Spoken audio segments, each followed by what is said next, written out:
the decisions that you would make when you're around people you love and care for, I want you to get mature enough to make those when they're not around. That's manhood. Now we gonna grow up. This is how you gonna get to the next level. So there are a group of you, there are certain things you wouldn't do around the names that you wrote down. There are some things you would dare do around your mama. There are some things that you dare do around your daddy. There's some things you dare do around your grandma. But when your grandma's not around and you're hanging with your friends, now you're doing some stuff that maybe you don't even wanna do. But you've given up your decision because you wanna be affirmed. Nobody knew who Eric Thomas was when I was following the crowd. Nobody knew who Eric Thomas was when I wasn't making certain. I dropped out of high school. It was the worst thing I've ever done in my life. And it has nothing to do with school. I don't like school. What was the worst decision I've ever made to drop out? Why? Because my mom got pregnant with me at 17 years old. And my mom got kicked out. My grandma had 14 kids, south side of Chicago. 3-bedroom house, 1 bath. My grandma told my mother, either you get on welfare or you gotta go. And my mother said, this is the 2nd generation of welfare. I won't be the 3rd. A decision. My mother made a decision. She said, I'm not mad at you, Grandma. I'm not mad at my mama, but we're not gonna raise another generation on welfare. So my grandma kicked her out. Y'all gotta hear what I'm saying. My mom went through a whole lot to have me. Everybody told her, you 17, you too young, get an abortion. And I'll never forget when I got kicked out of the Detroit public school system. They called my mom up there and said, look, we gotta have you come before we can kick him out. This is his 3rd strike. And I'll never forget being at that school, and my mom is a proud woman. I ain't never seen my mama cry. She was raised with 13 siblings on the south side of Chicago. I've never seen my mother cry. I've never seen my mother beg. My mother begged the principal. I've never seen it. My mom begged. I've never seen it after. I've never seen it again. My mother begged that principal to let me stay in school. My mother begged a grown man. She pleaded with him, please, don't kick my baby out. Let him stay in school. And I'll never forget, the principal went to my file and he showed my mom my academic, middle school, high school. He said, you want school for your son. He don't want school. He's been kicked out on several occasions. His grades, he don't want to be here. You want him to be here. And I'll never forget, that was you guys are athletes, so you know that walk you take?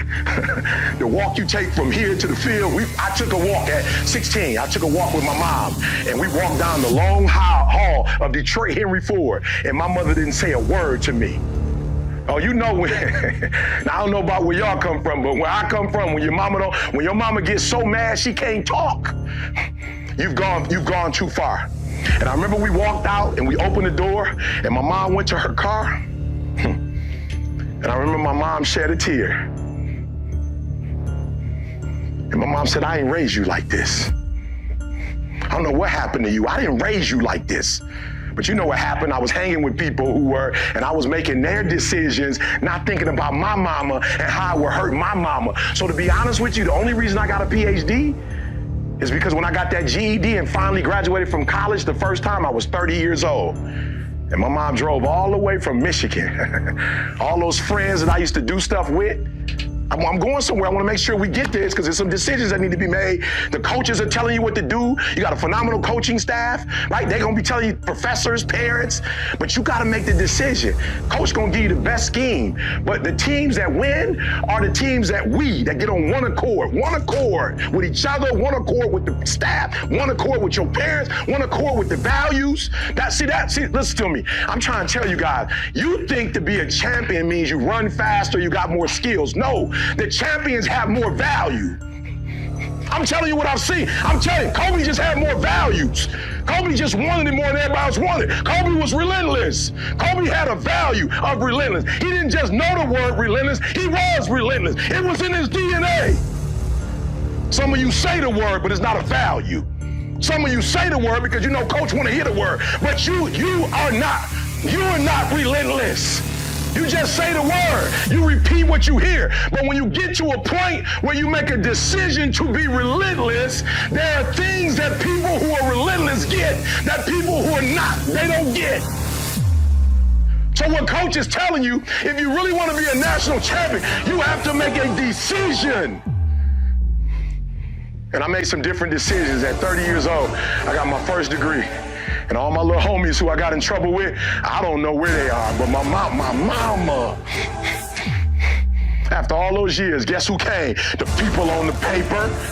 Guess who drove 779 miles from Detroit, Michigan to Huntsville, Alabama to see her baby graduate. And let me tell you something, I was 30 years old with 2 kids, and my mama screamed like I had graduated on time. My mama was screaming like I was 22 years old, and I had made all the right decisions. And when I saw that smile, I said, we gotta do that one more time. This first one was for high school that she didn't get. The second one is gonna be for the college that she get. And the PhD, and guess what? Mama was at every last one of them. Grandma was at, Auntie Cleo was at everyone. Auntie Wanda was at, and I took a shift, y'all, and I stopped doing stuff for people who I probably wouldn't even know 20 years from now. And I started thinking about the people that helped me get to it. Now listen to me very closely. When y'all playing now, when y'all out there doing your thing, I want you to think about these people. Why? Because you're gonna play at a whole nother level when you're thinking about them. There's a different energy you get when you do it for mama. Have you ever read those stories before where you got a kid trapped under a car, or there's a pit bull chasing the mama and she got her baby, and all of a sudden this frail woman is able to get this dog off her child? She's able to lift a car. Like, how you do that? And then the next day, if you told her to lift a car for $1 million without her baby being under there, I promise you she couldn't do it. Why? The adrenaline that we get when we do something for a loved one is a different energy you get when you're doing something just for a score, when you're doing something just to get some affirmation. When you start doing stuff for the people you love, it's a whole nother level.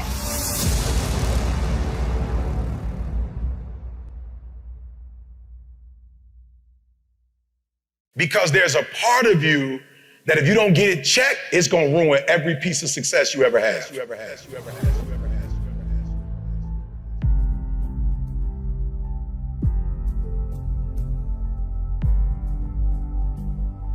And you know what? I just wanna stop for a minute, just be real. I am so frustrated going on the Instagram. I'm so frustrated with Instagram right now. I'm so frustrated with social media. It's so lopsided. It's so one-dimensional. You got folks on there, it's like self-actualization. Let me just watch. So food, sleep, water, whatever, clothes, safety, security, whatever, sense of belonging, esteem, self-fulfillment. It's at the top. Self-fulfillment at the top. When I watch social media, we stuck between the biological and physiological need and safety. It's like, that's all I'm seeing on the internet. And look, I'm not mad, y'all. If you could go, please don't take this the wrong way. If you could go and increase the size of your body, and that would attract a healthy man in a healthy relationship, and he gonna bless your kids, and y'all gonna get y'all life right, and y'all gonna be spiritual, man, go get 10 of them. I'm just being real. Look, do you understand the position I put myself in when I tell truth? You don't think I can get up here and lie and just say what you want me to say, and then and put my Cash App up, and then you just start blessing me with money, and you just run up here and drop money all over here? You don't think I know how to do that? You don't look, I love you so much, I'm about to be demanding. So what I'm starting to see on the internet is these first two, and they acting like the first two is self-actualization. You acting like because you in Costa Rica that you made it. You acting like because you showing me a 5-star meal that you acting like you there now. You stuck on the first two. Are you stupid? You stuck on the first two, and many of you stuck on belonging, because everything you do, you gotta show it. I'm just trying to show you that there's something inside of you that's stopping you from going to the next level. You ain't got to show everything, but you gotta show everything, because something in you ain't demanding it. It still got control of you. And you know how I know it got control of you? Because if you don't post, or you miss the post, or the footage got whatever, you feel some type of way. You hurt now that you couldn't count. It's not enough that you're making money. You need everybody else to know you're making money. Some of y'all are killing the game. It's not enough that you're killing the game. They gotta know you killing the game. And they ain't even nobody. You sick. You sick. You trying to show nobody that you somebody. I just want to make sure you hear what I'm saying. You trying to show nobody on the internet that ain't been on no chapter of your life. You trying to show them you don't realize you sick. Am I mad that you got a Bentley? Listen to me. If a Bentley could make me right as a human, I'd go get one for me, my wife, my daughter, my son right this second. Not even lease it. I'll pay for that joke in cash. If them nice doors, the way they open, if that could heal the sickness that happened between me and my mom and my biological father, I'd go get 4 Bentleys right now. I'd go get 2 for myself because I'm sick and pay for them in cash and trick them jokers out. You are treating the bottom ones like they the top ones. You worshiping low-hanging fruit. What I'm trying to tell you is, when you get to self-actualization, you get it all. Why? Because most humans never get here. And when you get here, all the money is here, all the opportunities are here. People like Jesse who killing the game, you get attracted to these people, and then other billionaires, millionaires calling you because they want to be on the platform. When you get to self-actualization, the cars come with self-actualization. The house comes with self-actualization. Watch this, watch this. Best compliment I heard. Me and my wife, best compliment we heard, I don't know, in all year, 2021, I wish Willie would have told me he was gonna say it, I would have recorded it and turned it into an NFT. My man, Willie stayed the night at the crib, woke up the next morning, like, I ain't slept out, but I've never felt that type of peace. The peace ain't at the bottom. That's a Louis, that's Gucci. Peace ain't at the bottom. When you get to self-actualization, people walk in your house and feel some of their spirit that they ain't never felt before. You still on some low-hanging fruit. You on some low-hanging fruit. I'm telling you, get to the top. Get to the top. Get to the top. Get everything at the top. Everything at the top. When you get to the top, whatever cars you want, my boy Josh got a dealership. He getting the cars for me. They dropping them off at the crib. I don't even gotta go nowhere to get the car. When you get to the top, they send you the stuff. You ain't even got to go to the store to buy it. When you get to the top, grown men see you in the airport and say, I don't take pictures with grown men. I'm a man. I ain't jocking no other man. But bro, I want to get a picture with you.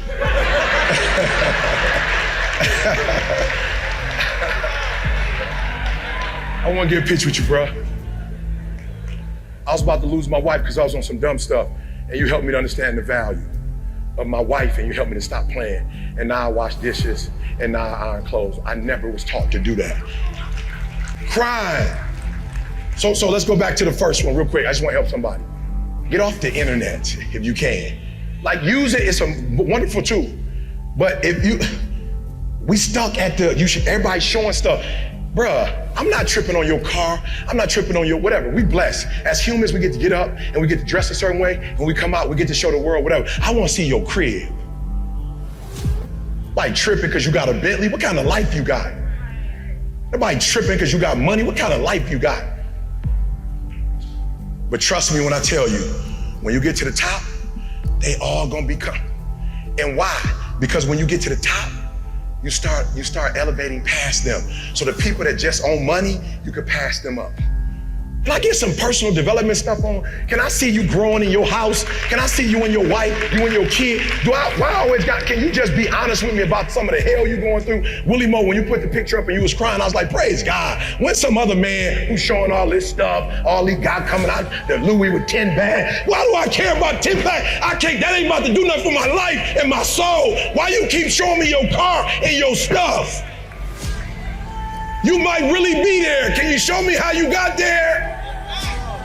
Without putting a price tag, can you show me how you got there without turning it into a program and selling me a program and you only giving me the piece of the doggone program? You ain't even really giving me the real. Can you stop manipulating me and just tell me the truth like God bless you? Can you bless me like God bless you? Why everything gotta be attached to money? Why? Because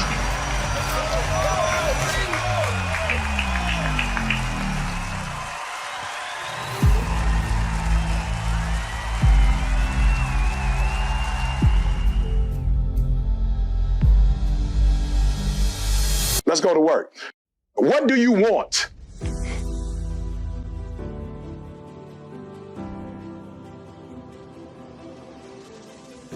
Write it down. What are you trying to get from this program? What do you want? I also found, number 2, that the most successful people in the world are the most successful people in the world because they have clarity on what they want. I have discovered that the less people know what they want, the more destructive their lives are, the more depressed they are. I've discovered that the more a person knows what they want, the more relentless they are. How are you going to be relentless and you don't know what you want? How are you going to be relentless when you don't know what the goal or the target is? CJ and Carl said, I'm actually blessed to be writing a book. I've got a publishing deal. And as I was working with my writer, she was talking to CJ and Carl, and she was just saying, tell me something about E.T.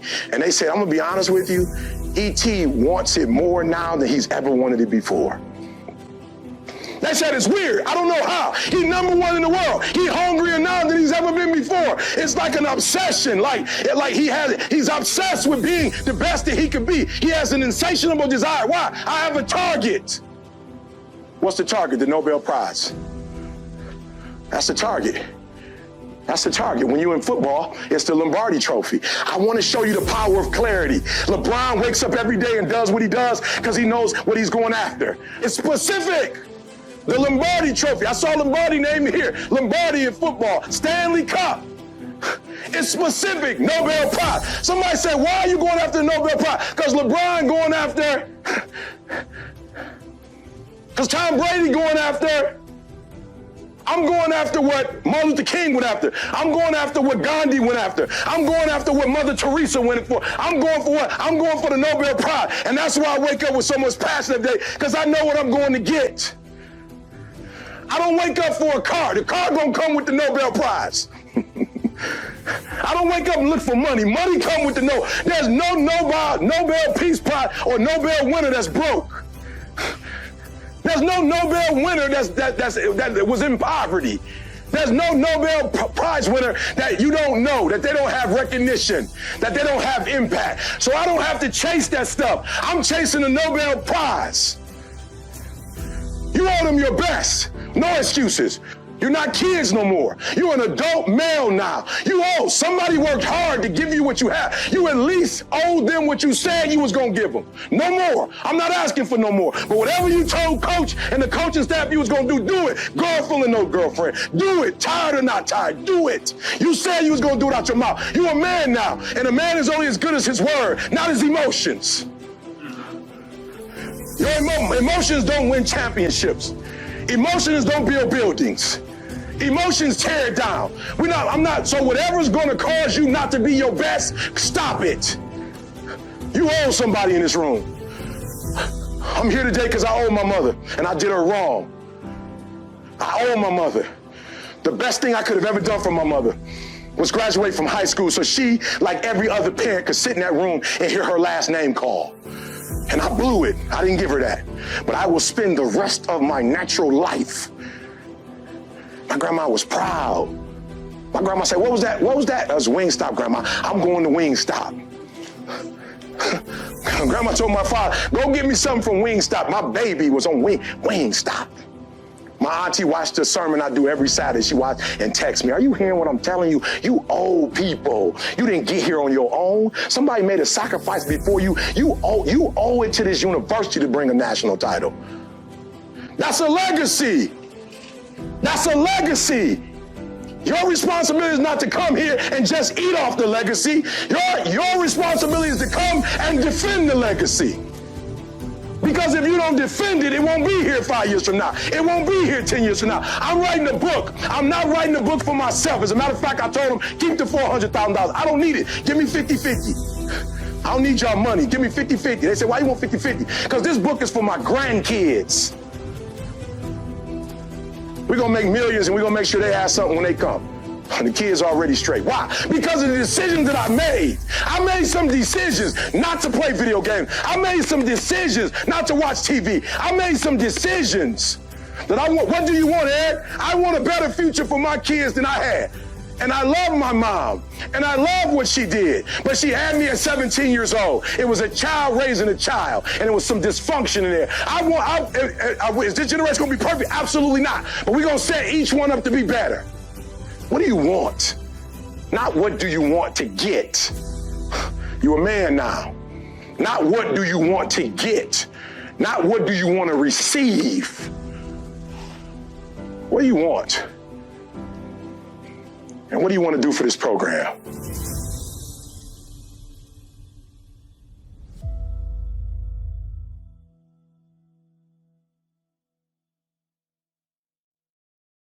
Here's the deal. If you get to the top of the tree, all the fruit from the bottom at the top is going to be there, son.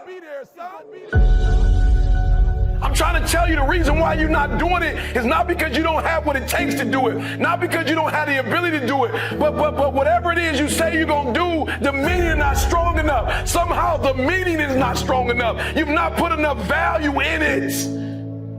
You don't have enough skin in it.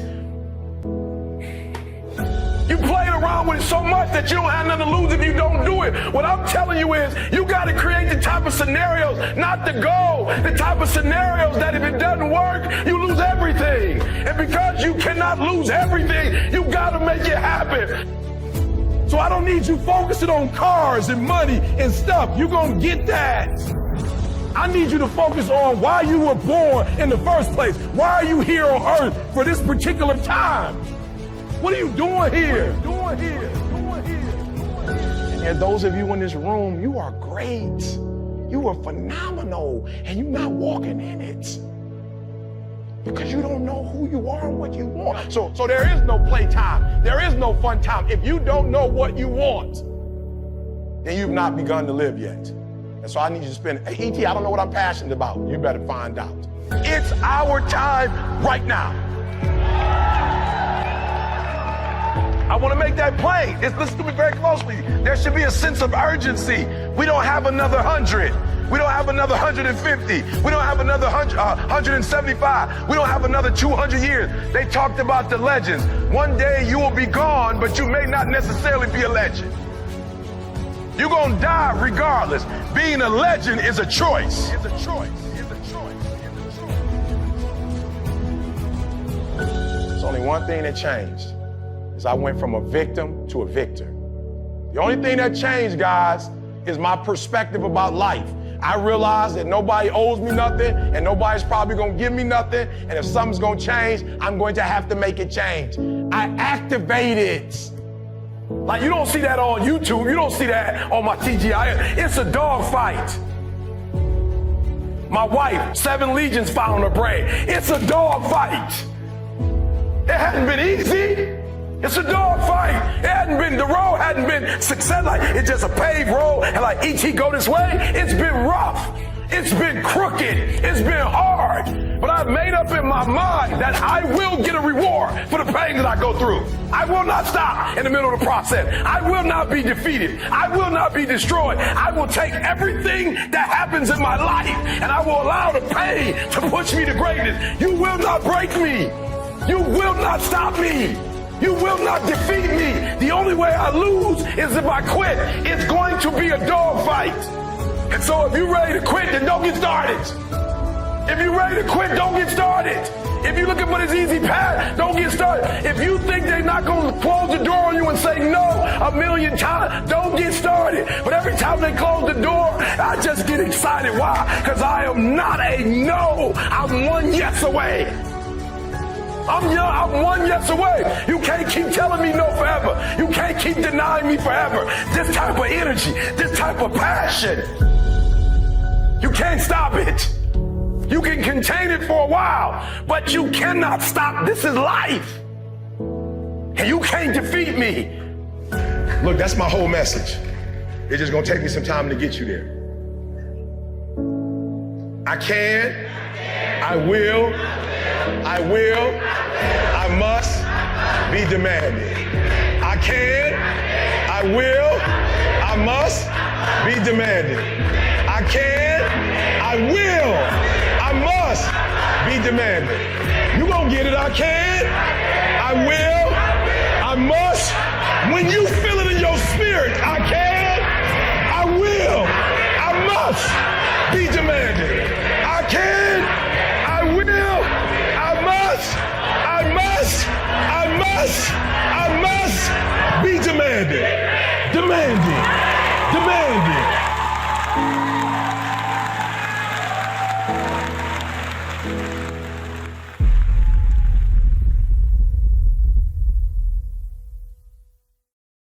are a 1, you cannot expect to lead 2s, 3s, 4, 5s. If you're a 1, you can only lead 0s. It doesn't make you a bad person, you just need to focus on 0s. The problem is you a 1 trying to lead 3s. But when you become the right person and you become a 10, you become a leader. Why? Because 9, 8, 7, 6, 5, they follow you. So listen to me, when we leave, I'm gonna walk you through some stuff, but before we leave, I just need you to be the right person.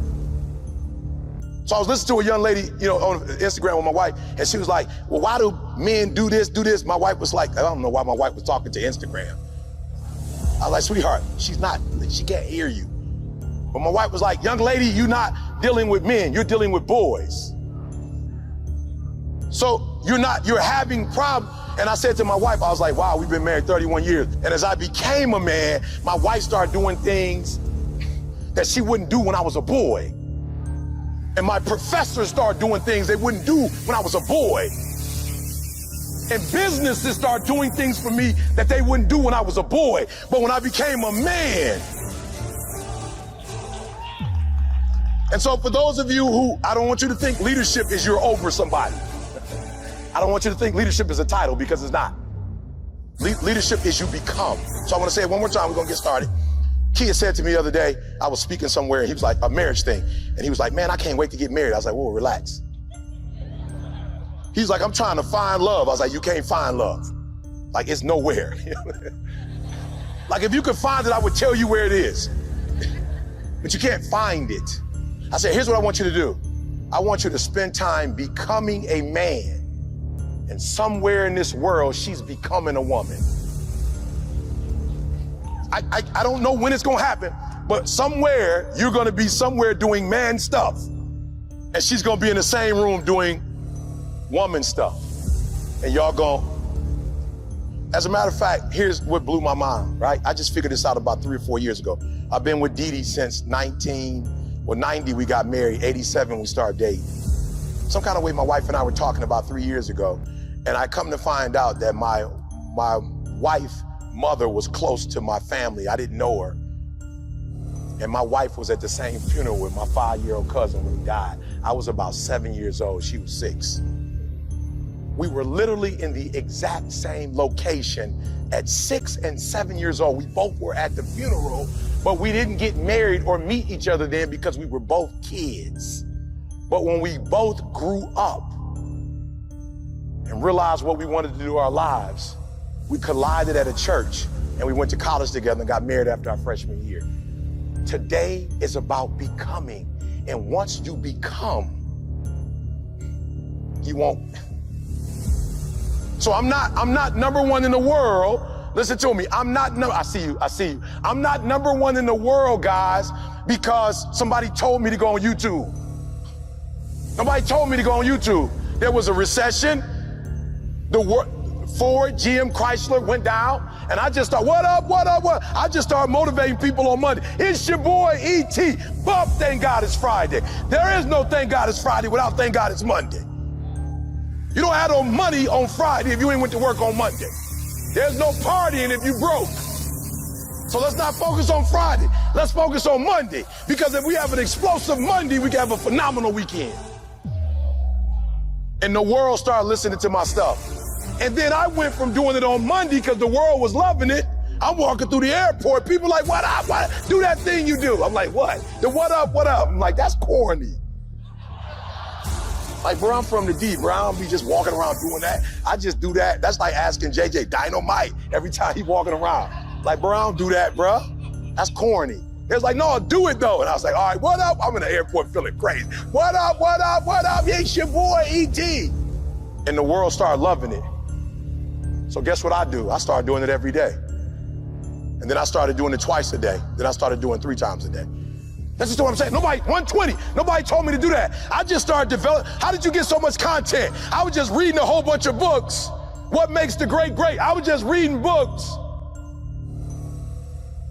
So here's what I need you to do for me. I need to develop the whole you. Why? Because when you look at this building, right, this is crazy. On the left side, this is what the building looked like.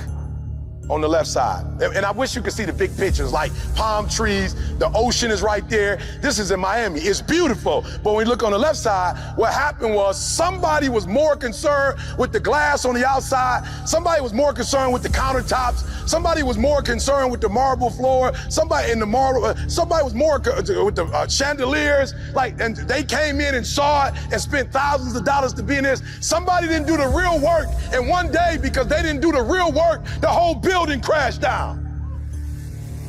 You say, Eric, the whole building didn't crash down. It's just the right side. Listen to me very closely. When the right side came down, guess what happened? Everybody lived on the left side got out of it. So the whole building crashed. What I'm telling you today is you can make money if you want to. And if all you do is make money, I promise you, you're going to crash. Why? Because money does not solve every challenge. When my wife got MS, I couldn't just sprinkle money over her. When my wife got MS, we had to go to prayer. We had to go to God. And people said, when Dee Dee got MS, Eric, it didn't look like it bothered you. What happened? I said I had been praying for 20 years at 3 o'clock in the morning, every day, 20 straight years. So when she got sick, I just got up the next day and took it to God.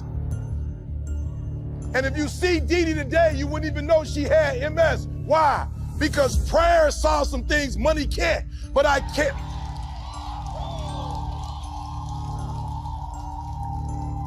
Well, listen to me very closely. I cannot go to the gas station and pray over my tank. Our Father, which art in heaven, hallowed be some gas. So I'm not saying one is better than the other one. I'm saying when we die, if there is a heaven, you can't take your money there. I'm saying health, right? Right, listen to me, what, mass, if that's what it takes, I don't know. But I wake up every day and I'm worried about my immune system. I'm doing 30 minutes on the Peloton. I'm running a half hour, hour a day. Listen to me, I'm taking vitamin D, vitamin C. Are you hearing what I'm saying? I'm getting my cardio up. I'm trying to tell you, it ain't just one thing. You can't just do one thing. You have to be balanced all around. You can't just be obese and just take a shot. No, listen to what I'm trying to tell you. I'm telling you the truth. I can be like an entertainer and tell you a lie. You got to do the whole thing. Why don't you develop you? Why don't you develop you? They developed the company, a phenomenal company. Now it's time for you. Listen to me very closely. I don't care how much money I give you. You're going to blow it if you're not financially developed. And what do you mean by that, Eric? Here's how I blew up. I blew up because just maybe last 2020, my wife MS, so I moved her to California only in the winter. It's a vitamin D deficiency, so we live in California in the winter. It's rough in Detroit on her body. Listen to me very closely. I live in listen to me, when people come to my house, they like, yo, you the number one motor. My boy Willie Moore Jr. just came. He was like, you ET. And he walked in my house like, bro, you live in a 2,300 square foot home. I was like, actually, it's 2,278 square feet. Not quite 2-3. That's how I blew up. Because I never bought a house to impress people. I bought a house to take care of our needs.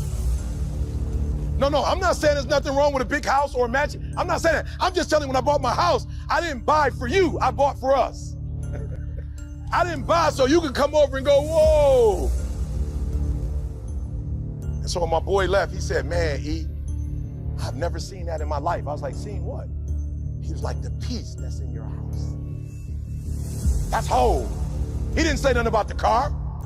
He didn't say nothing about the 2 paintings my wife had that she bought from Home Goods. He didn't notice the Home Good. He didn't notice the artwork.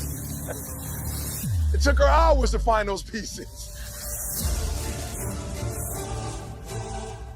He said, I never got that type of rest before. There's a spirit of one accord in your home. There's a spirit of peace in your house. So I need y'all to do me a huge favor. I need you to do me a favor. Don't hang your hat on one area of your life and think you're successful.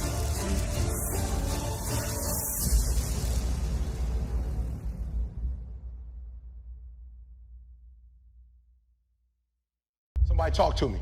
Yep, before I point, what do you got to do to separate yourself? Wake up earlier than the rest. Yep. What time is that? What time are they getting up? Getting up at 9. Good. So you need to be up at least by what? 7. Am I better than the other motivational speakers? I don't know if I'm more talented than them. I just know I get up at 3 o'clock and put my videos out first. I just know I do 5 a day. So if you're actually better than me, nobody will know. All right, watch this. Tony Robbins back in the day, Les Brown back in the day, when you watched a 2-minute video and you ordered one of their videos, how long you think it take for the CD to get to the crib or the DVD to get to your crib? Anybody, how long you think it takes? 4 weeks. 4 weeks. I did something nobody else did. I gave away my content. I put my content out every day. You're probably in love with ET at that point. You're about to get a divorce. You just failed your bar exam. Your team just lost in the championship. You don't need motivation 4 weeks from now. I saw a gap, y'all. I saw a gap in the industry, and I said, just give your stuff away for free. And guess what? When you give it away for free, they will be endeared to you because I believe the content is sweet. You know when you go to the grocery store or you go to the mall and they say, try fried rice. You're like, yo, I'm good on that. No, try fried rice.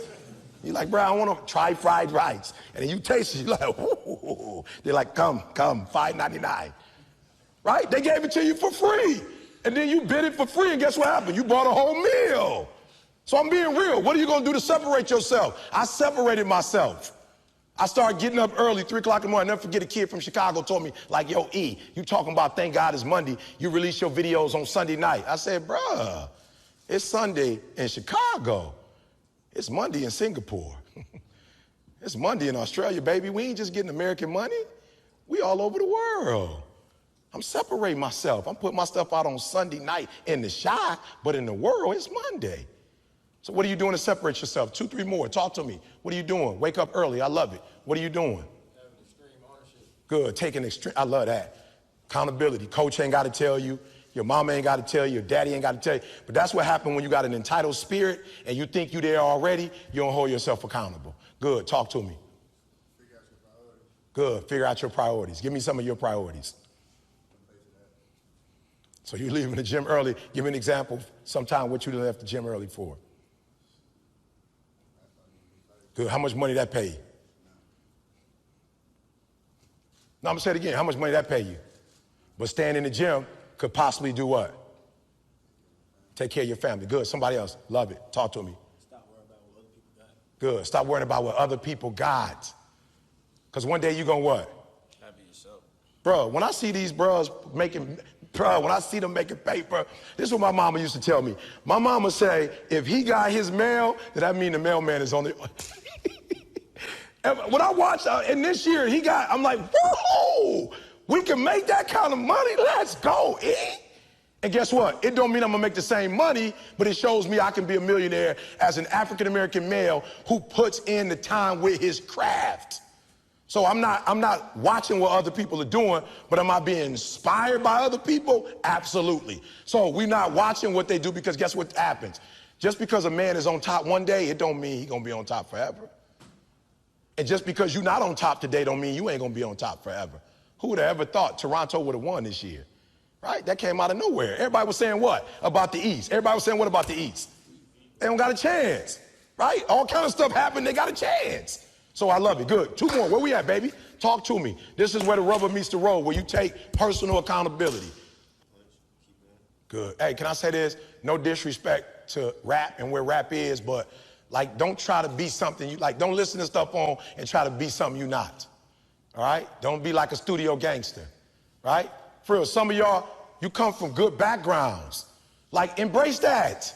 Some of y'all come from good homes, good parents. You got 2 parents at the crib, or you got your mom and your dad both involved in your life. Your grandma doggone took you to church. Your mom prayed with you, and you get out the house trying to act like, you feel me? Like I told you, I'm from the shop. You can look up my birth certificate. I went to school too in Detroit. You can look it up. I don't gotta act like I'm hard. I don't gotta act like I'm nothing. Like I'm going to be who I am. Y'all all came outside. Each one of y'all, when y'all came outside, I did what? I shook your hand and looked you in your eye and said, what's up? And I said what to you? I said who I was and where I'm from. Some of y'all, you big time. You like, whatever. Who was this jerk? Or who's this dude?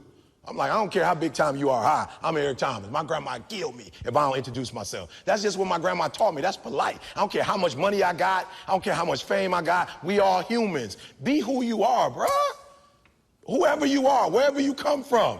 You come from the suburbs, you ain't got to claim like, you know what I'm saying? Like, if you from the north side of Chicago, you ain't got to be, you from the suburbs, you ain't got to be like, yo, I'm from the west side. You ain't got to try to claim something you not or be something you not. Like, be comfortable in your own skin is what I'm trying to tell y'all. That's how I blew up. I wasn't trying to be rebellious wearing a hat.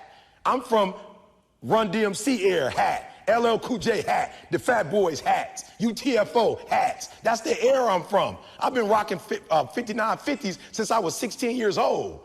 The shoes, that's my game, bro. I don't do shirt and ties. I think a black man in a suit and tie look phenomenal. I just don't do shirt and ties. I'm from the D. My people worked at Ford, GM, and Chrysler. Didn't nobody wear suits to the plant. We hard hats.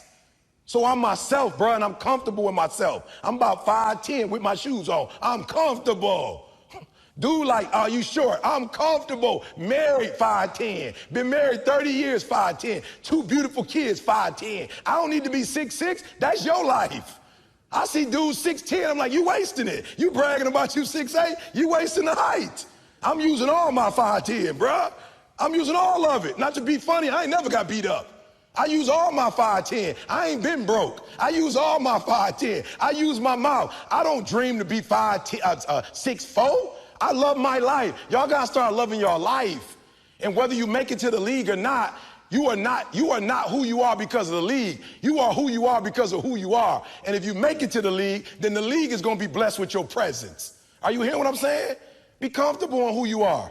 Be comfortable if y'all poor. If you come from a family right now that's broke, you use that to your advantage. I use that to my advantage that I was a high school dropout, that I was homeless, that I ate out of trash can. I love dealing with a dude who think because he come from money, he better than me. Let's go. Let's go. You got money, but do you got that dog? Yeah, you got money, you got privilege, but do you got that dog? Do you got that stamina? So yeah, you might have something I don't have right now, but if I work hard, I can have what you have. So as I leave, guys, if you a person who respect, like when you walked outside, if you speak to people, just because the people you running with don't speak to people, don't you do what? Don't you not speak? You like, yo, y'all do y'all. But I speak. What's up, bro? Like my man gave me a firm one when we was out there. He gave me a firm one. I remember him because of that. He looked me in my eye and said his name. Are you hearing me? Don't forget who you are. Don't forget where you come from. My last name is Thomas. I represent my stepfather who stepped in my life because my old dude didn't want to be there. I represent him. I could change my name if I wanted to, but everywhere I go, I respect the man who came in for me when my father wasn't there for me. My mom was 17 years old. High school, they told her to get an abortion. I respect my mom for not getting an abortion, and so I respect the last name. Everywhere I go, I bring my mama pride. Everywhere I go, I bring my sister's pride. I bring my son's pride. Everywhere I go, I bring a pride. Son, you ever had you been out on the block somewhere and heard some bad news about your dad? I ain't perfect, but had somebody come up and tell you something that was embarrassing to you about me? I got kids, the decisions I make. My son has to deal with the decisions I make. My daughter has to deal with the decisions I make. Your mama and daddy and your family have to deal with the decisions you make. So tomorrow, when you start training, train like this, it's your life, not a game, like this your life. Like this the last opportunity, the only opportunity. Give it everything you got. And if you fail, you can at least do what? Come on, you can say what? You tried. But if you don't go out there and give 120%, you're not a man. A man don't always put forth effort and accomplish his goals. As men, we fail too. We don't always do everything perfect, but if you're a real man, you try. Are you hearing what I'm saying? If you're a real man, you try. I said my biological father wasn't no real man, not because I'm mad at my man, but he wasn't there. When you played football, how many games did I make? When you broke your femur, who was at the hospital? When you graduated from high school, where was I? I've always been there. I ain't trying to tell you I'm the man because I got money. I'm the man because I have a responsibility and I live up to my responsibilities. I give 120% of everything I do. That's all I'm asking you to do. So when you go out there, stop playing yourself. Don't disrespect this game. Don't dishonor this game. If you're going to go out there, don't go out there with just skill. Go out there with skill and go out there with will. At some point, I see y'all in D1. I see y'all every year. I do the NBA draft. What is it called, son? Transition rookie camp. I'm there. So if you make it to the league, I'll see you there. I'm here for you. Some of you come from a very great support system. You don't need no more support, but some of y'all need support. right? And I'm here to support you. If that's you, pull out your phone. I'm gonna give you my number real quick. Bible says give honor where honor is due. CP3 know people all over the world. He and his family can have anybody here, and he brought me here. So on behalf of myself, my son, and my family, I just want to say thank you, bro, for the opportunity, man. Thank you, guys.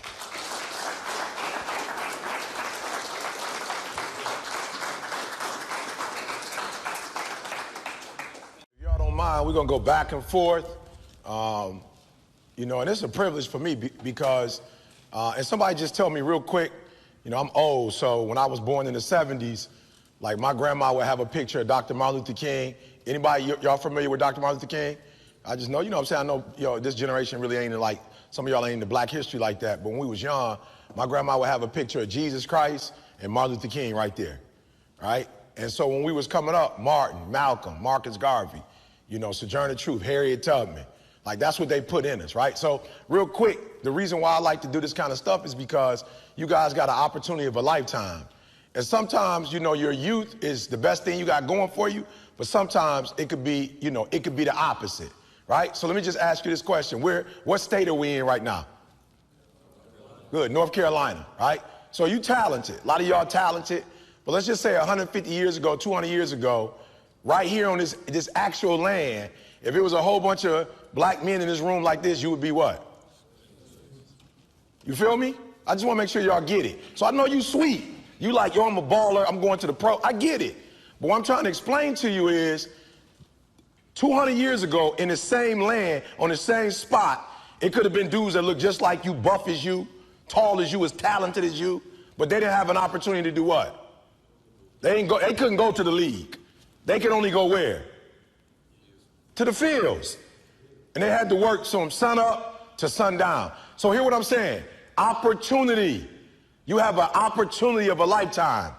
And what I'm trying to get you to understand is when you understand you have an opportunity, you play a little different.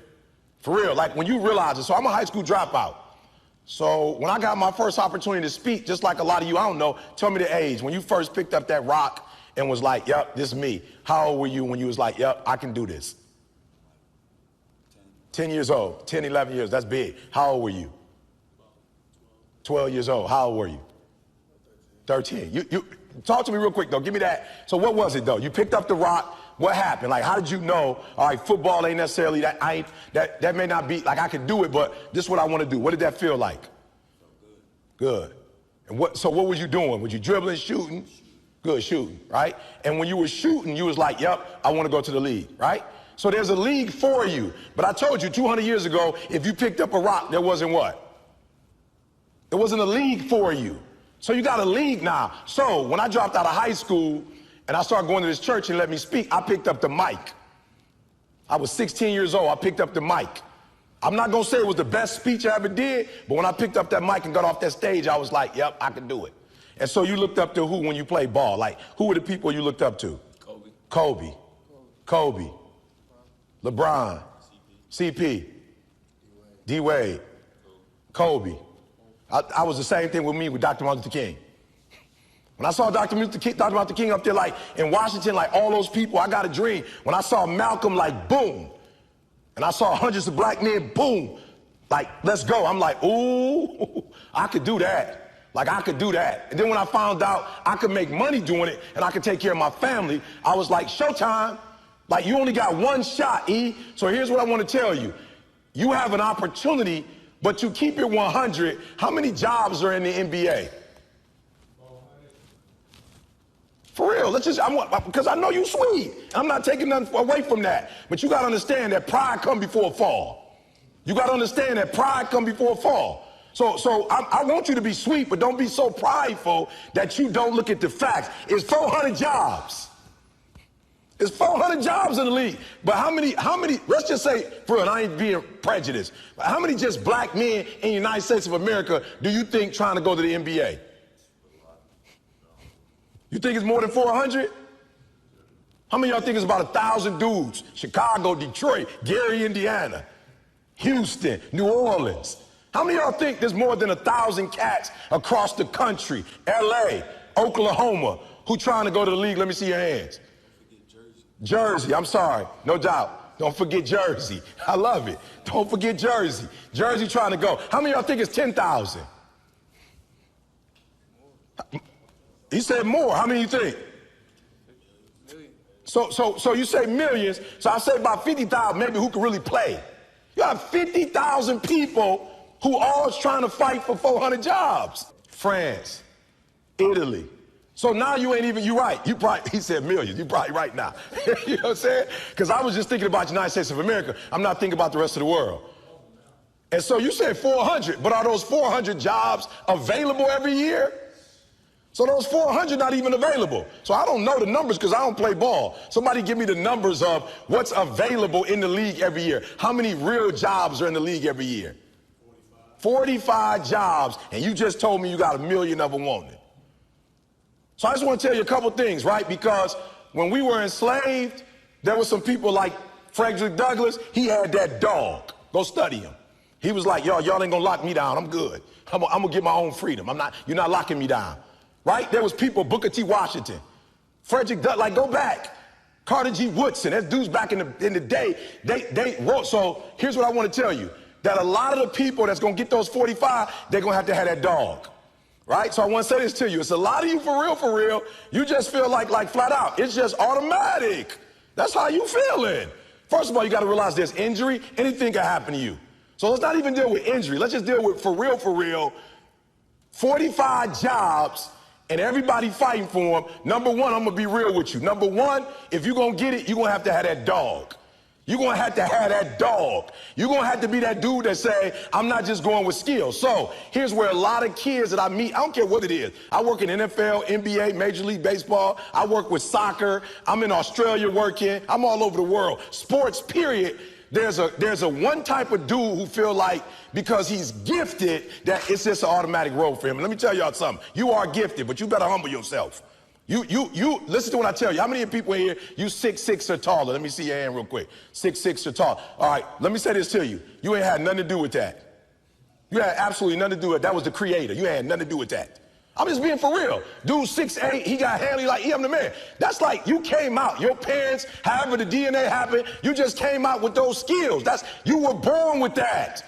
Right? You were born with that. You didn't do nothing to earn that. You were born with height. You were born with a structure. You came with a DNA. You was born with that. That's not what gets you in the league. Not what you were born with. You got skill and you got will.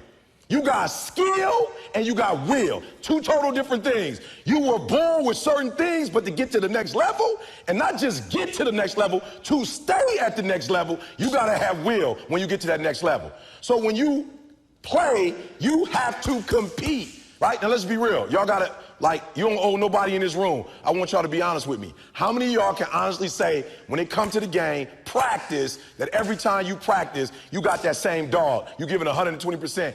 Every time you practice, you don't care what the circumstances, what the situation is, every single time, you giving 120%. Don't lie. Let me see your hands. Don't lie. Don't lie. All right, how many of y'all like, I'm gonna be real. Probably about 90% of the time, I'm giving 120%. Let me see your hand. 90% of the time. Good, hands down. 80% of the time. Let me see it. All right, so pull out your phones real quick. You got your phones? Pull your phones out. 3 things I'm letting y'all get out. First of all, understand, I'm just saying, make sure you understand this. You have an opportunity of a lifetime. So when people ask me, why are you so passionate? Because, bro, I got an opportunity to be a multimillionaire from talking. Bruh. From talking, and you're going to have opportunity. Bro, we started with speaking. We doing real estate. I own a solar company right here in North Carolina called Harbor Solar. I'm meeting with my guys tomorrow. Bruh, I'm a high school dropout. My daddy wasn't in my life. But I found out I had a gift. Then I found out your gift shall make room for you. And I'm like, ooh. Oh, you mean to tell me if I perfect this, I can eat and my kids can eat and my kids' kids can eat? So number one, opportunity. And every day I want you to wake up and not just go, I'm sweet like that. I want you to go, whoa. So let me tell you what I mean by that. I personally feel Martin Luther King would run circles around me. That's how I feel. I feel like if Martin Luther King was alive today and he preached and he had a robe, he'd have a switch on that boy, or at least the Jumpman boy be on his robe. I guarantee you, if Martin Luther King was speaking, a major brand would sponsor my man. Every time he had a drink, I bet you, he Gatorade. Why? But the difference between Martin Luther King, my man was 26 years old with a PhD. 26. He was 26, 27, leading multitudes of people. But what's the difference between me and Martin Luther King? I think he's sweeter than me, but he wasn't no multimillionaire. What's the difference between me and Martin Luther King? Talk to me. What's the difference? Say it again. Opportunity. What was the what do you mean by opportunity?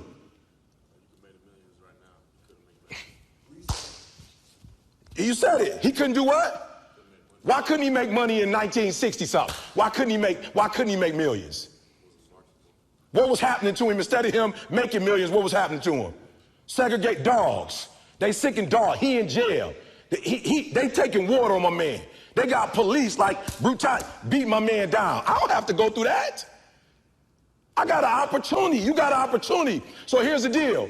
When you have an opportunity, why would you give 80% when you have an opportunity? Somebody answer that for me.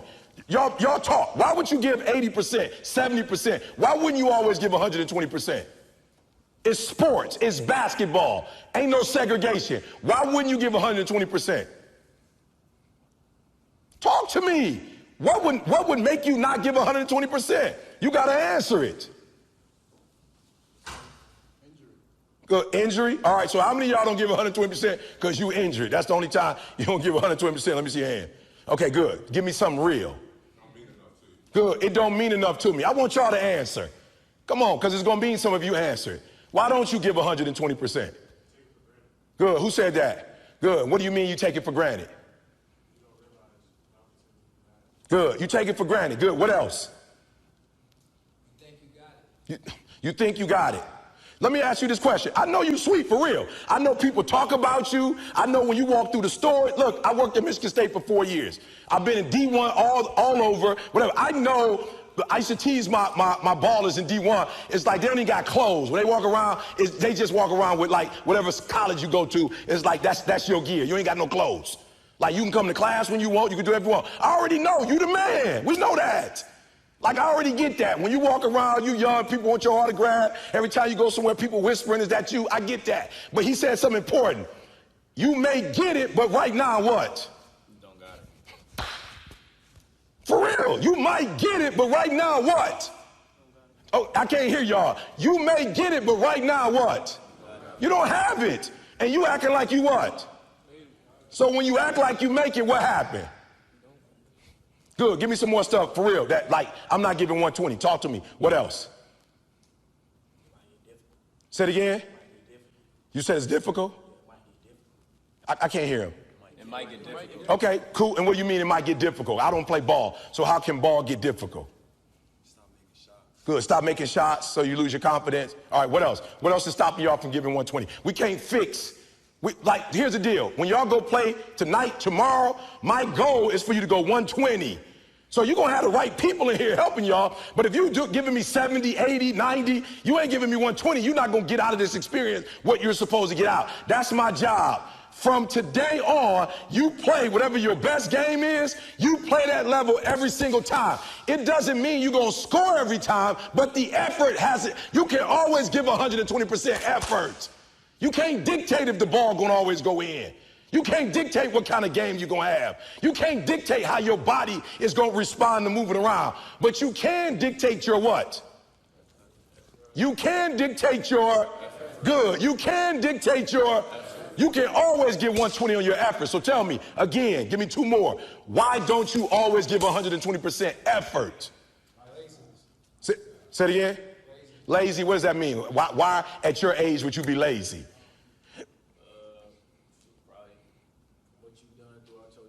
Good. Good. You're not disciplined. You rely again on skill and not on what? On will. You rely on skill, right? And when you get to the league, everybody's what? Everybody's skillful.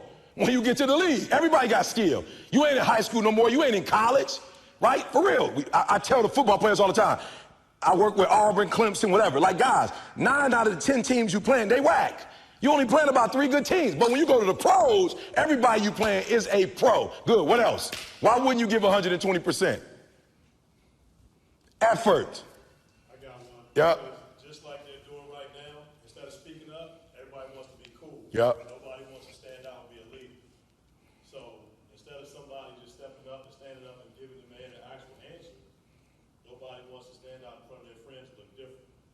And I'm not mad at you. I'm just saying 45. You got 45 jobs, bruh. You competing against 1 million people for 45 jobs. So if you don't want to talk, that's up to you. But I'm telling you, it's 45 jobs. And somebody in this room is going to be disappointed a couple years from now. And you know what's crazy? I do this all over the world, not just with athletes. A lot of the kids I see in school, I see them in prison. And when I go to prison and speak, and they in prison, then they're ready to do what? They're like, E, let me get that book, bruh. I thought you told me you wrote a book. Can I get that book? I'm like, bruh, I tried to give you the book when you was on the outside. So it's only 45 jobs. Talk to me. Hard work's not flat, and it's not sexy. Good. Hard work and sexy. Good. What else? Get baby by parents. Say it again. Get baby by their parents. You're getting baby by your parents. Yeah. What else? Lifestyle. Yeah. What do you mean by that? Y'all tell me what do you mean by lifestyle? Partying, chasing girls. Partying, chasing girls. This right here, for a lot of y'all ain't got no discipline. It's killing you. It's killing you. And you don't even realize it's killing you. It's killing you. This ain't taking you to the lead. That female ain't taking you to the lead. All right, so here's what we're gonna do. Number 2, all right? Because if you're not giving 120, I'm not mad at you. My job is not to dog you out. My job is to help those of you who want to be 140. Which one of you guys in the room, you're like, yo, for real, E, I want to be one of the 45. Let me see your hand. I want to be one of the 45. Good, hands down. So now what I'm gonna do is help you with your effort. So in your phone, write this down in your phone, the people you love. Give me 3 people you love the most. Give me 3 people you love the most. Put them down. 3 people. And when somebody, now this shouldn't be hard for them to respond to. I'm about to give you something easy. I'm gonna give you a cakewalk. All right, 3 people, don't say mama, don't say daddy. I don't want common nouns, I want proper nouns. Say my name. 1 person, 2 people, give me the names of the people you put down in there. Give me the names. Yes, sir. Good. What did I say? What did I just say? Okay. No, I'm just saying, period. No common nouns. Give it to me. Give me the names. Good. Say their names. What's their names? Javon, Michael, and Sean. Good. What do you love about them? Everything they put into. Good. Younger or older? All older. Good. Anybody else? Who you doing this for? Yep, talk to me. Randy, Selena, and God. Good. Who are those people? I mean, I know God, but who's the other people? Okay. Good. Who else? Good. Talk to me. I'm about to help somebody right now. Somebody else. Help me out. Give me the names. Jeanette Moore, Noel Powell, Marquise Bell. Good. Good. So some of you like me, I ain't have my daddy. Right? I'm from Chicago, South Side. I ain't had my father in my life. My father, high school dropout. To this day, he's 70 years old, never got it. I don't know who my grandfather is. My mom got pregnant with me at 17 years old. South Side of Chicago. She went to Dunbar High. I didn't have the people in my life that were supposed to be in my life, so I made some stupid decisions, dropped out of high school, homeless, living in abandoned buildings, eating out of trash can. I promise you, if a speaker came, I was like some of y'all, I wasn't saying nothing, but guess what happened? Guess what happened? Yep, one day I got a why. I got married, I had a son, and everything changed for me. That's why I'm asking you, who do you love? So when people ask me, E.T., why you get up at 3 o'clock in the morning? Why you putting videos up every day at 3 o'clock in the morning on Instagram? Number 1, because I want to be the best that ever done it. Like, I honor my craft. I want Dr. Martin Luther King to look at me and go, that's it, kid. I want Malcolm X to look at me and go, that's it, kid. Just like you got the Hall of Fame in basketball, I want to be the Hall of Fame in speaking. I want all the greats to look at me and go, that's it right there. Number 1, I'm competing against everybody else in the world. I'm not mad at them, I'm not against them, but when you number 1, you don't have to negotiate with your check. When you I remember when I was like number 25 or something, they would be like, okay, you got to fly here, you got to fly. Now I tell people how I fly. I tell people where I stay, where I don't stay. So number 1 in the world, what happened? One day I woke up and was like, I gotta do this for my wife. Like, I don't know what happened, but she called me like, yo, E, I'm lost. I'm like, what you mean we lost? We live in Lansing, you can't be lost. She's like, I'm lost, I got a brain fog. Took her to the hospital, found out she had MS. The doctor was like, look, this is the one thing we could tell you. Stress caused MS. I told my girl, you will never work again. I'm talking about, you talk about speaking, go look at me 15 years ago, I was all right. But when my girl got diagnosed with MS, I'm like, it's showtime. You will never work again. My son, I didn't go to college. When you finish high school and go to Michigan State, I'm cashing you out. My daughter, I'm cashing you out. Listen to me very closely. I don't come from no sports background. My old dude wasn't in my life. My grandfather wasn't in my life. My son in college with a 745 LI. I wasn't playing. He worked with Michigan State basketball. He stayed where the athletes stayed. I wasn't playing. I found out I had a gift. I started thinking about what my mom need, what my sisters need, and a lot of y'all, you selfish, flat out. How many of you in this room? Some of y'all, you good. You don't make it to the league, you're tight work. That ain't all y'all. How many of y'all, your mama really need you to go to the league? Let me see your hand. Hands down, I'm gonna say it again. How many of y'all need to move your mama out that neighborhood and y'all need to put your mama in another neighborhood and the league is how you gonna get there? Let me see your hand. So what I'm trying to tell you is, while you playing, it might be some cats in the league who really are going or who do come from privilege. And you like thinking you them. I promise you, I ain't stupid. I ain't Tony Robbins. I don't come from where he come from. I don't come from where Kiyosaki come from. I don't come from where Zig came from. My mama barely finished Dunbar. I'm from the south side of Chicago. My mom married, then we moved to the west side of Detroit. I ain't had no safety net. I ain't had jack. And some of y'all practice and play like you got a doggone safety net. You acting like if you don't make it to the NBA, you got like some second opportunity that's gonna pay you $100 million. That's how you act. You act like, oh, if this don't work out, I'm cool. I'm just gonna go over here and do this boy right here. I'm gonna make 50 mil off this. How many of y'all in the room right now, your mama got a safety net? Sure, other than you making it to the league, you got another way where you about to make 100 mil. Let me see your hand real quick. For real, because that's what you acting like. Now, if your parents got that, hey, you good. But some of you, your mama ain't got that. So when you hoop from now on, I don't want you to see basketball. I want you to see your mama getting out the hood. So every time you get your handle straight, your mama is that closer to doing what? Every time you get your character straight, you heard what the man said. He said if they got to choose between the two of y'all, they not choosing the snotty-nosed dude who think he everything, who don't speak to people. You know, when they always pick me, I always ask, why y'all pick me and not the other speakers? They say, because you easiest to work with. Because when you come, you don't talk down to nobody. You clean up behind yourself. He just said, I'm a grown man. They say you clean up behind yourself. You don't cause problems, E. So I need you to do me a favor. 2 more things, I'm letting you go. Number 1, this is not about basketball. This is about who? Yourself, and then who? Your family. Who's in the league? Anybody? I know you said a couple people in the league. Let's talk about, real quick, I just want y'all to see this. What's it like? They call that the draft. I'm sorry, I didn't make it to the draft. You made it the draft. What is it like, guys, to get picked up on a team, and then you call your mom or your dad, and you let your mom and dad know you're on a team? What does that feel like? So that right there, that's the feel. Like, so I'm coming. So the days you don't feel like working out, it's easy. How do you get motivated? How you get pumped up? You think about mama and that feeling on draft day. And which one is more important? You get some rest or mama coming to the draft? I'm just being real. Which one is more important? So somebody locking you down, you trying to score and they locking you down, like in your mind you gotta go, uh-oh, this ain't just about me getting locked down. This is about mama not having what? This mama not having what? Food. So at halftime, when coach go back over the stuff, when you come out, what you gotta do? Gotta kill. You gotta kill. I just told y'all, this is how my man eats. We got a solar company now. This is how my grandkids gonna eat. He doing his own personal thing. This is how we eat. This ain't no motivational presentation. This is how my mama eat right now. This is how my wife never have to go to work again. This is how we live on the West Coast and on the East Coast. And I ain't no baller. And I ain't making millions of dollars. But my gift is making room for me. Every time I get on 3 o'clock in the morning, I'm killing them.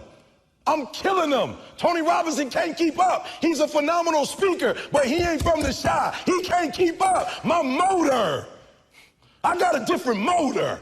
I got a different grind. And I ain't doing just one video today. How many videos I'm doing? Where you at, Nikki? How many videos we doing? Look, Tony, if you're better than me, you can't keep up with me.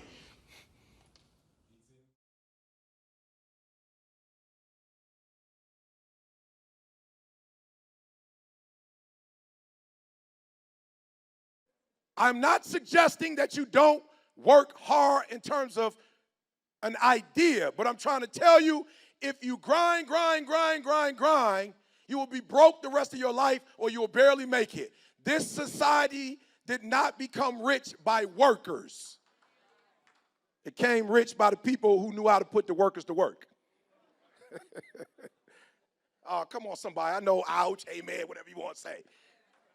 It's the truth.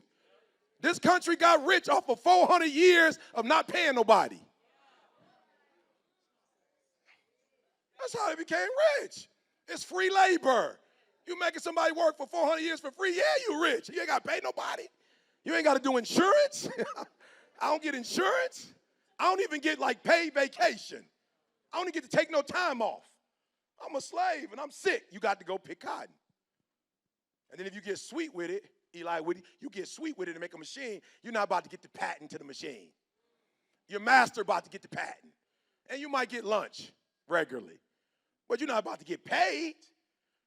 Kill that worker's mentality. You value effort over execution. For real. I love it. I love it. I love it. The have-nots, you think because you put in 50 hours, even though it was at 70%, you think that's the same thing as execution. It's not. I was with my wife the other day, and we had look, we just got overwhelmed with it. We never knew that many people was going to buy. Like I said, we don't know who we are in the earth. We know that many people was going to buy the journals. Like, it was just unbelievable. So we all had to, Carl house, my house, we all packing books, putting it up. I promise y'all, the way my wife worked, I was like, yo, I can't do that. I just bowed down to her. I was like, wow, you got MS and still killing me. I bowed down, sweetie. I need a break. You know what I'm saying? I would have been a house Negro. I'm like, I can't do it. You know what I'm saying? I'm just being 100. My wife on some field stuff. I'm like, I can't do it, sweetie. I'm like, no, my wife was like, yo, when those boxes come in, those people ordered it. However many boxes come to our house, they must all be shipped tonight. I was like, boo, we don't even know how many boxes is coming.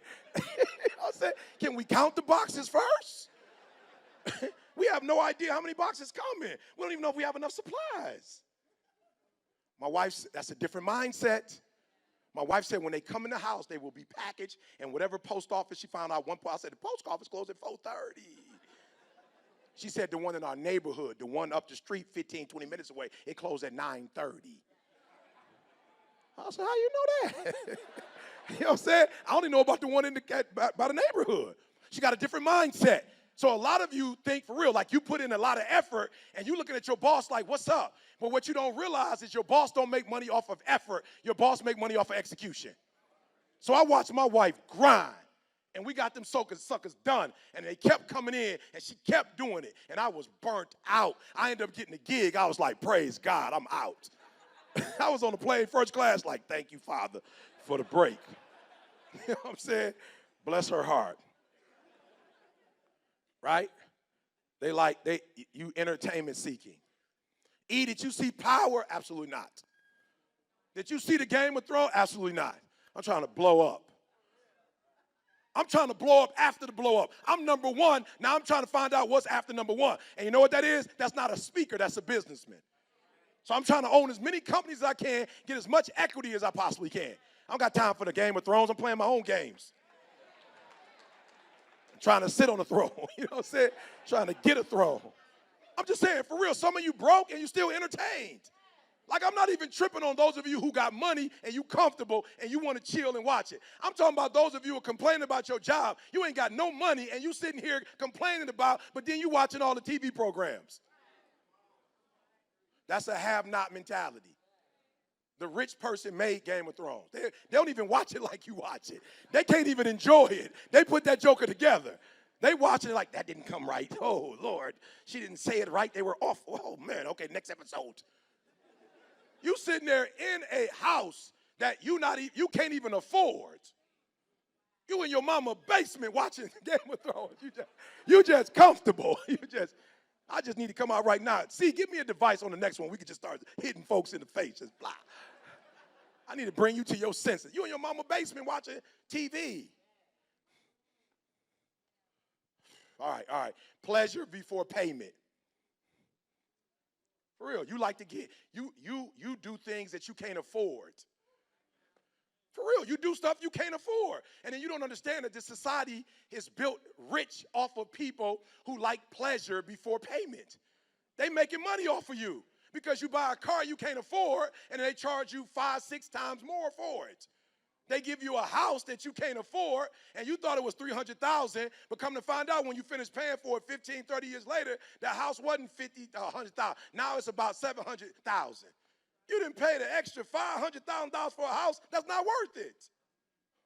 But they caught you because you was broke. They saw you watching the Game of Thrones. They saw you. No, they laughing, Aunt. They think I'm playing. They got you monitored when you watch it. They know your spending habits. This thing is crazy. I wasn't even in Michigan for 4 months. I was on the road. I came back, went to like the Myers, and I just brought one thing, and they gave me coupons for everything I buy. I was like, somebody watching me. How they know I eat that? And I eat that. And I eat that. And I ain't bothered in a while. And they just gave me a coupon for it. They watching you. You just thought the mail came randomly. A car came to your crib, credit card. You're trying to start a business. You're broke. We're about to give you $50,000 at $2 million interest. You didn't read that part. It was so small. You was just geek. I got a credit card. I prayed and the credit card came. No, don't put that on God. You didn't make your credit card holy. I'm sorry. I know, but they getting mad. Let me stop. They don't value delayed gratification. You're undisciplined. Man, if I could go here, but I can't go here. Man, listen to me very closely. A lot of you could be millionaires, but because you're not disciplined, he pulls on a couple. Some of you because you're not sexually disciplined, you've had people take stuff from you, and you've been in places and relate. I just saw 2 young women that lost their lives that was on some dating thing and went to some man. I was just like, yo, where they do that at? Where do you just trust somebody online that you don't even know? What was it about you that you had such a low self-esteem, and then it was twins, it was sisters? That you just gonna go to some man's house you don't even know? Come on. Then another young lady just went to jail. Her man told her he killed somebody, and she took a saw and saw. I'm like, boo, you about to go to jail? I'm like, wow, is it that love that deep these days? People buying stuff. I'm like, well, you ain't grateful for what God, you got to get the extra hookups? I ain't mad at you, but if you do that, you understand what you attracting. And then you mad when you ain't attracting a successful man of character and integrity and God, but you're not putting that out. Okay, I'm sorry. All right. Listen to me very closely. Your zero is going to go to the next level when you can learn to say no. I was just at a function. My man was like, E, you did a phenomenal job, bro. We doing happy hour at 3:30. I said, my plane leave at 3:50. He said, you're not going to stay for happy hour? I said, bro, I'm not here for no happy hour. We don't know each other like that. Happy hour? I came to speak. I didn't come to build no relationship with you. I didn't come to drink with you. Drink? Bro, I don't even drink. And if I drank, I would drink at home. I wouldn't drink in front of you and get loose like that and start talking crazy. You don't need to know me like that. You need to know me as the #1 motivational speaker in the world, flawless. I'm not, but that's what you need to know me as. You don't even need to get close enough to me to know my faults. This is a business transaction. You going doing business with people drinking like y'all, what you being social for? You don't have no discipline. Drink when you get home. You just see some free wine. You see some free alcohol. Drink when you get home. This is business. Boundaries. There are boundaries. My man like, yo, why you got to go? Because I'm married. I got a wife. I'm going home. We finished. We ain't got no more business to do. You told me you wanted a 2-hour presentation. I did it. I'm going home. But E, this is a resort. And I'm going home. Why? Because I can't get in trouble at home. I can't get in trouble at the crib. I can get in trouble at this resort. It's a lot of temptation at this resort. So I'm going home. Where it's okay to get into temptation at the crib. The bed is undefiled. Like I can come home and do this. I can't be doing that over there. And many of you are not where you're supposed to be, not because you're not gifted. You have absolutely no discipline. For real. This old school. My grandma used to be like, when you go to somebody's house, sit your butt down somewhere. Like, be careful with all that. I'm here. That turns people off. Look at me. That turns people off. Just find somewhere to serve and serve. Or if you can't find nowhere to serve, sit your butt down and observe. Sit down and observe. Observe where you can serve. Right? So don't do all that talking. Don't be running your mouth. Just sit down somewhere. They know you there. They invited you. So sit down and go, okay, where can I serve? So I was like, all right, Tony, I got you. And I knew what he said. Can I be real? It stung a little bit. It did. It stung a little bit. You know what I'm saying? But I was encouraged because I knew what to do the next time. And so the next time I was with the big boys, I act like I belonged there. So I wasn't over talking, nervous, shaking. I was like, yo, I belong here. For some of you, the next level is just accepting that you belong there. Right? Like forgetting your past, forgetting where you come from, not worrying about what you think you don't have yet. Just relax and you belong there. So the next meeting after, they trained me and we talked, the next call was like, yo, E, what you doing tomorrow? I'm like, I don't know, what's up? He was like, Warren Buffett's coming to town. I'm only inviting 30 people to come and I want you to be one of them. I'm like, I'm there. I'm like, where you want me? He's like, downtown Detroit. I was like, Woodward. I was like, I'll be there, right? No talking, no nothing. I don't have nothing to say. I didn't ask, why you want me to come? Warren Buffett is the 4th richest man in the world. I didn't ask no questions. I was like, all right, bet, right? So I told y'all, you heard the story before, but I did have a little struggle because I didn't know what to wear. Because I was like, I don't know if this is the time, to let go of my philosophical beliefs and, start wearing a shirt and a tie, or is that like selling out? Like it was a struggle. I didn't know. I was like, do I sell out? You know what I'm saying? Or do I just be myself, right? And I kept hearing God say to me, if you go out yourself. If they say don't ever come around us again, don't let it be because you were a copycat of somebody else. Like if you go out you. So I was like, all right, cool. So I pull out a pair of J's that I never wore. You know what I'm saying? I keep about 4 pair of J's that I in the box right now that I don't take out but for special occasions. You know what I'm saying? Somebody close to me die. You know what I'm saying? I got to go to a funeral. I don't want to wear no old J's. You know what I'm saying? I got a pair of jeans that I keep fresh. I got like 6 execution shirts that I haven't opened yet. You know what I'm saying? When you want to succeed as bad as you want to breathe, right? So I went, but here's what I did. I got there an hour early. And I took a picture of every name that was on so they had like everybody's bio in a chair. And I took a picture of everybody's bio. I have been watching Scandal. Like I didn't really do TV, but something about Olivia Pope, I was like, yo, I like this. No, for real. And I wasn't on what you think I'm on. I was on like, yo, this chick is a strategist. And if you go from checkers to chess, that's the difference. Checkers, there's no real strategy. Chess, there's a strategy. And when I saw Olivia Pope, I was like, that's what I'm missing. I'm not a strategist. I speak well, I have a gift, but I don't go checkmate. So I was like, I got to become a strategist. And I would watch her, and she would put everything on the screen. So I called my people and was like, yo, LaShawn, I need you to do me a favor. Whenever I got like people, I'm like, LaShawn, I need you to look these people up. Who are these people in this room? Because I need to know why they invited me. This one, you got to catch this one. There's a reason why I'm in this room. And I'm not the 4th richest person in the world, but I must be rich at something. I just don't know what it is. But I have to be a billionaire in an area, because if I wasn't a billionaire in the area, they wouldn't have attracted me. So I'm looking like, those malls you go to with the Louis and the Prada and my man sitting there, he was the dude that owned those. And then I would watch the game, the Cleveland Cavaliers game, and he would be sitting next to Dan at every game. I was like, I know who he is. I know who he is. Got it.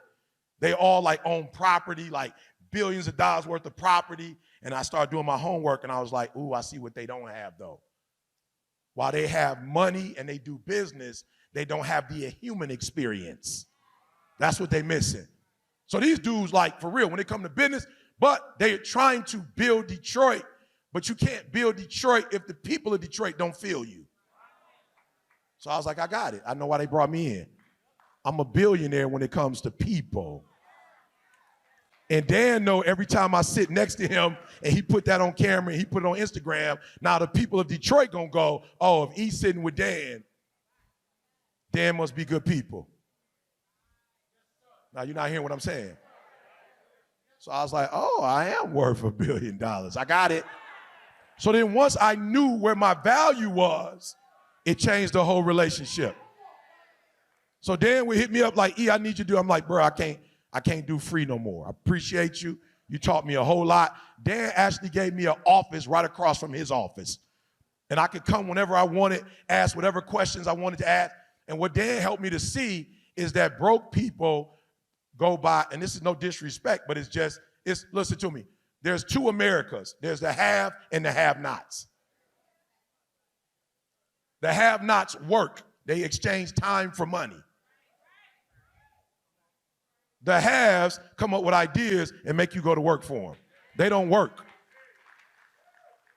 Ford never worked. He created the T model, and then he started selling them, and he gave people jobs so they could do it. So I realized you got the haves and the have-nots. I was like, okay, I got it. Dan taught me everything I knew about business. And when I first hooked up with Dan, on the back of his books, his training books, he had 31 companies. Maybe about 5, 6 years later in our relationship, he had 51 companies. And I realized the goal is not to make money. The goal is to make businesses. And I was watching somebody play Monopoly right in front of my face. He would come to Detroit and they bought up buildings for like $250. How you buy a high rise for $250? You can't buy a house for $250. You done bought a high rise. You done bought a building downtown Detroit for $500,000. And then you put young people in there. You call it venture capitalists, and you give them a little building and give them a little electricity, and they blow their company off, and you take a percentage of it. I was like, oh, okay, I'm playing a speaking game. It's the wrong game. But I'm first generation entrepreneur. So I'm making $50K, $55,000 to speak for an hour. I'm like, I multiply that time, I do this many gigs, I do that. And then what Dan showed me was you can't pass that to your children. Your son may not necessarily be able to speak like you. Your daughter may not be able to speak like you. So you can't pass that down. So while I can't, kids, LeBron James. LeBron can't necessarily make his son a Cavalier. But Dan Gilbert can give his son the company. And LeBron gonna have to run back and forth to make his million, but Dan don't have to run back and forth to make his. And you gotta stop playing basketball probably about 35, if you sweet 40, but you at the end of your career. At 40, owning a team, you just getting started. And so I was like, oh, there's a different game. I'm playing the speaking game when I should be playing the business game. All right, so we're gonna do this. I'm gonna let you go. We're gonna get started. All right, so somebody, my mathematician, pull out your phone real quick. You got the calculator on it. Who's my math person in the room? Where you at? Where you say? Right here. Where are you? Okay, you ready? All right, let's go. Get the camera. Get the screen up. We're gonna have some fun today. You ready? All right, so Warren Buffett said a lot of stuff, but the thing I catch the most is he said he just bought Coca-Cola. I'm in the room, people saying they bought, I love people, I ain't tripping, but I'm in the room with a dude who said he just bought Coca-Cola. Like for real, you'll hear our people geeked up, I just bought a Lambo. You know what I'm saying? My man geeked, I live in the A, I just bought a mansion. My man was like, I just bought Coca-Cola. And at that time, he was driving a Lincoln Continental.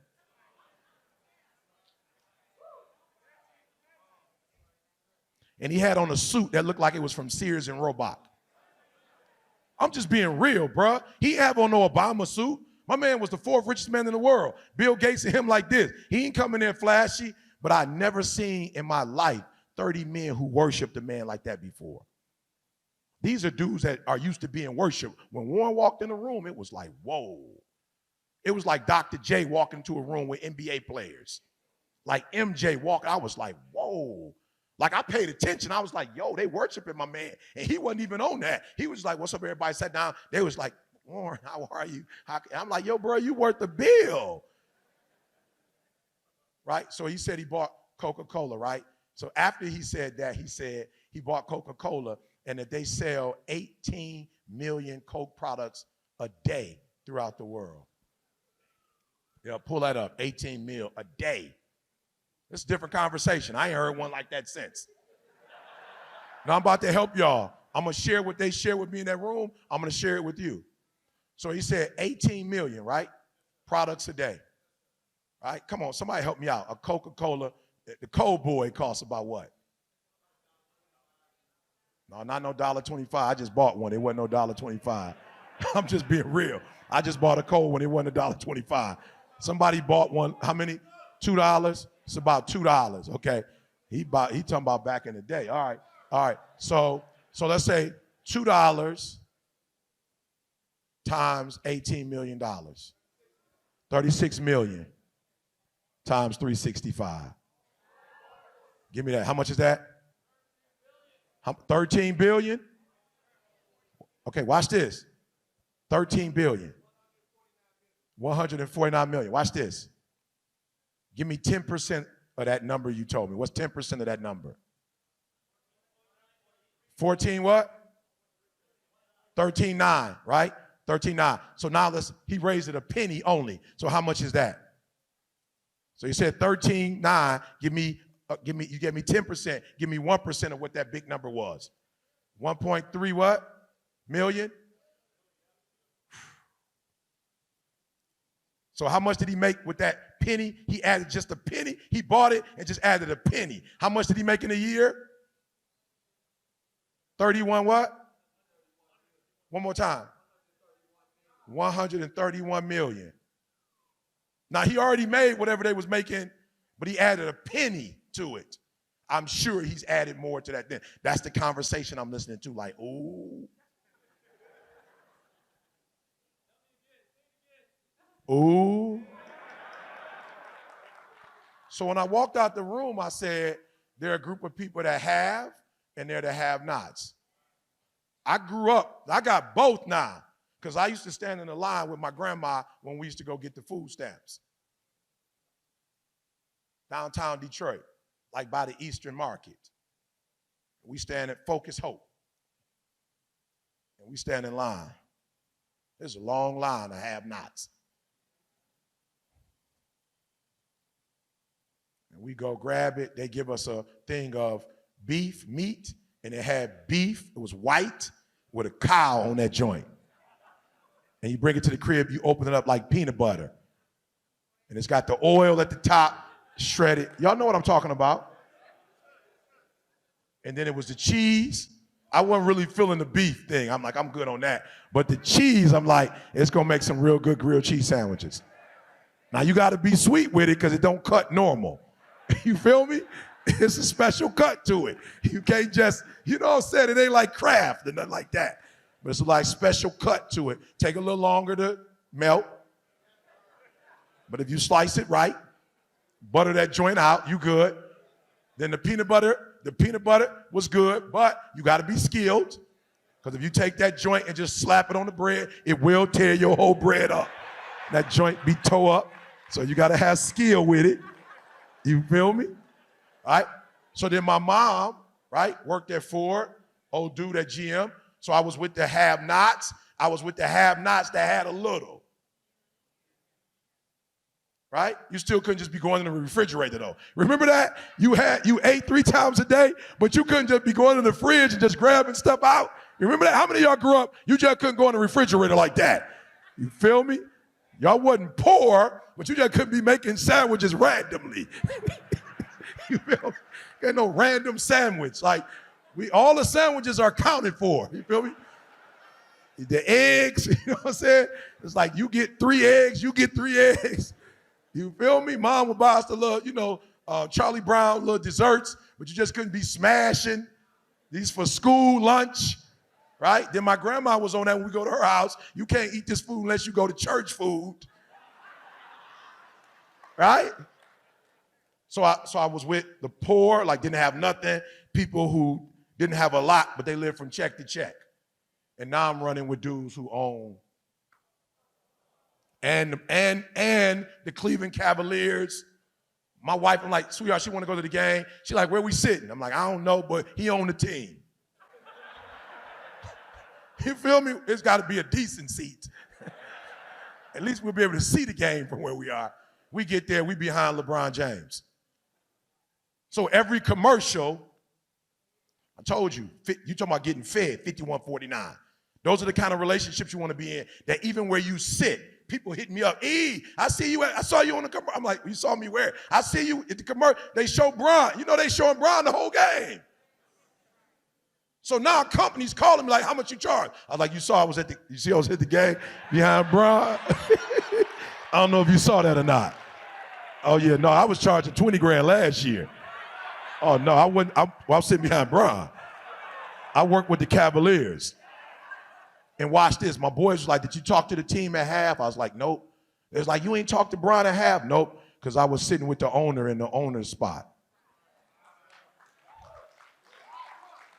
No, all these players gonna be gone at some point. He's still gonna be.